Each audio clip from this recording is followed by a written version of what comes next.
सभी को प्रणाम। गुड आफ्टरनून, शुभ दोपहर। कैसे हो आप सभी? उम्मीद करती हूँ सभी लोग स्वस्थ होंगे, मस्त होंगे, अपने अपने काम में व्यस्त होंगे। तो मैं ऋषिका आज आप लोगों के सामने एक छोटी सी कहानी लेकर आई हूँ। कहानी का नाम है क्या ईश्वर है। एक था पिता कम्युनिस्ट विचारों का। ईश्वर है ऐसा वह नहीं मानता था। उसका पुत्र पढ़ता था एक आर्य कॉलेज में। उसके मन पर दूसरी छाप पड़ी थी। वह प्रातः साय भजन के लिए बैठ जाता, ईश्वर का नाम लेता, उसे स्मरण करता। पिता इसको सदा कहता, यार तुम क्यों समय नष्ट करते रहते हो?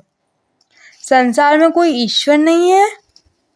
जिसका नाम तुम लेते फिरते हो उसकी कोई अस्तित्व नहीं। पुत्र उसे कहता, यदि ईश्वर नहीं तो फिर सृष्टि किसने रची है? पिता कहता, यह सब कुछ गर्मी और गति का परिणाम है। प्रत्येक वस्तु में उष्णता है, गति है। पता नहीं कब यह उष्णता बहुत बढ़ी। इसके कारण कहीं कुछ बन गया, कहीं कुछ। स्वयं ही यह सब कुछ हो गया, इससे बनाने वाला कोई नहीं। पुत्र ने सोचा, अपने पिता को किस प्रकार समझाऊं। कॉलेज में गया तब भी वहाँ यही विचार उसके मन में था।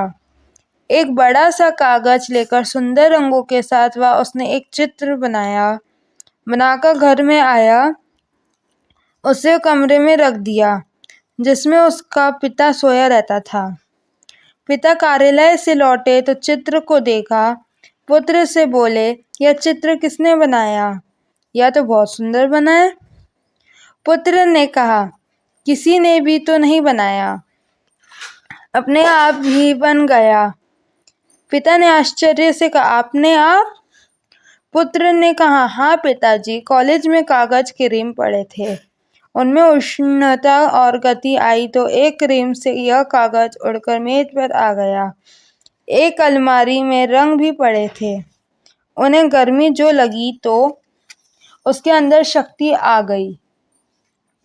अलमारी से निकलकर वे कागज पर गिर पड़े, उसके ऊपर फैल गए और यह चित्र बन गया। पिता ने क्रोध के साथ कहा, मुझसे उपहास करता है मूर्ख, स्वयं यह बात कैसे हो सकती है? पुत्र ने कहा, वैसे ही पिताजी, जैसे स्वयं यह सृष्टि बन गई। यदि गर्मी की शक्ति में स्वयमेव इतना बड़ी सृष्टि बन सकती है तो क्या यह छोटा सा चित्र नहीं बन सकता? उसके पिता को समझ आई। इस शरीर में जिस प्रकार आत्मा प्रत्येक कार्य को चलाता हुआ शरीर का स्वामी बनके बैठा है, वैसे ही इस संसार में सारे संसार के चलाता हुआ ईश्वर संसार का स्वामी बनके प्रत्येक वस्तु के अंदर विद्यमान है। इंद्रियों के पर्दे को हटाकर जिस प्रकार आत्मा के दर्शन होते हैं, इसी प्रकार प्रकृति के पर्दे को हटकर ईश्वर का दर्शन होता है। धन्यवाद। जय हो, सदा विजय हो।